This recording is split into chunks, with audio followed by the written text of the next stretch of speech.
ಇವನು ನೋಡಿ ವಿಡಿಯೋ ಮಾಡ್ಕೊಂತಾರೆ ಅಂತ ಮುಖನೇ ತೋರಿಸ್ತಾ ಇಲ್ಲ.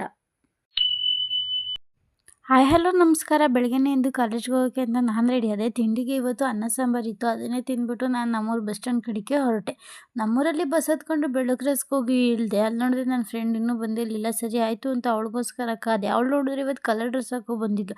ನನಗೆ ಕನ್ಫ್ಯೂಸ್ ಆಯಿತು ಇವತ್ತು ಬುಧವಾರನ ಗುರುವಾರನ ಅಂತ. ಆಮೇಲೆ ಹಾಸನ ಬಸ್ ಹತ್ಕೊಂಡು ಚಂದ್ರಪಟ್ಟಣಕ್ಕೆ ಹೋಗಿ ಚಂದ್ರಪಟ್ಟಣ ಬಸ್ ಸ್ಟ್ಯಾಂಡಲ್ಲಿ ಇಳಿದು ಅಲ್ಲಿಂದ ನಮ್ಮ ಕಾಲೇಜ್ ಬಸ್ ಹತ್ಕೊಂಡು ಕಾಲೇಜ್ ಹತ್ರಕ್ಕೆ ಬಂದು ಸ್ವಲ್ಪ ನೋಟ್ಸ್ ತೊಗೋಬೇಕಾಗಿತ್ತು ಅಂತ ಜೆರಾಕ್ಸ್ ಅಂಗಡಿಲಿ ನೋಟ್ಸ್ ತೊಗೊಂಡು ಕಾಲೇಜ್ ಒಳಗಡೆ ಹೋದೋ.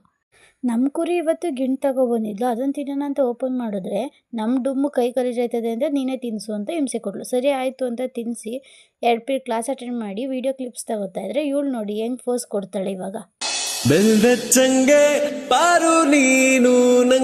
ಮಧ್ಯಾಹ್ನ ಕ್ಲಾಸ್ ಮುಗಿಸ್ಕೊಂಡು ಬಂದು ಅದಾದಮೇಲೆ ನಮ್ಮ ಡುಮ್ಮು ಅವ್ಳ ತಂಗಿಗೆ ಸ್ಲಿಪ್ಪರ್ ತೊಗೋಬೇಕು ಅಂತ ಸ್ಲಿಪ್ಪರ್ ತೊಗೊಳೋಕ್ಕೆ ಅಂತ ಹೋದ್ಲು. ಸದ್ಯ ಸ್ಟಾಕ್ ಬಂದಿಲ್ಲ ಅಂತ ವಾಪಸ್ ಬಂದ್ಲು. ಅದಾದಮೇಲೆ ಸ್ವಲ್ಪ ವಡಾಪಾವ್ ತಿನ್ನೋಣ ಅಂತ ವಡಾಪಾವ್ ತಿಂದು ಆಮೇಲೆ ಬಸ್ ಹತ್ಕೊಂಡು ನಾನು ನಮ್ಮೂರ ಕಡೆಗೆ ಬಂದೆ. ಮನೆಗೆ ಬಂದು ನೋಡಿದ್ರೆ ನನ್ನ ತಮ್ಮ ನಮ್ಮ ಅಕ್ಕ ಇಬ್ಬರು ಮೀನು ಕ್ಲೀನ್ ಮಾಡ್ಕೊಂಡು ಕೂತಿದ್ರು. ನೋಡಿ ಅವರಿಬ್ಬರು ಹೆಂಗೆ ಕ್ಲೀನ್ ಮಾಡ್ತಾರೆ. ಅದಾದಮೇಲೆ ಒಂದು ಒಳ್ಳೆ ಊಟ ಮಾಡ್ಬಿಟ್ಟು ಮಲ್ಕೊಂಡಿದ್ದೆ.